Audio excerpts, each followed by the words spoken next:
друзья, разрешите зачитать поздравительный текст от президента Республики Абхазии Кунбаба Абдуратовича.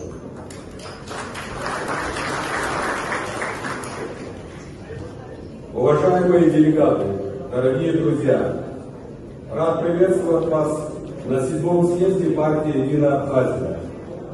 Созданная в начале 2000-х годов, партия последние десятилетия активно участвует в политической жизни страны.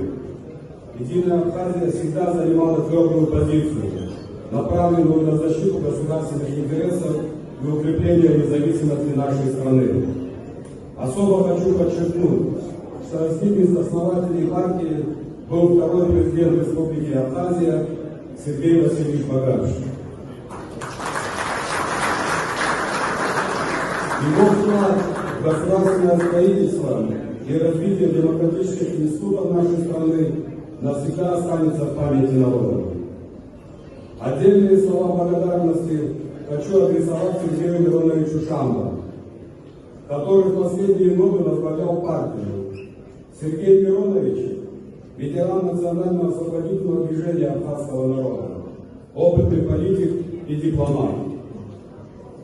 Руководство страны считает необходимым усилить роль политических партий, их участие в общественной жизни государства.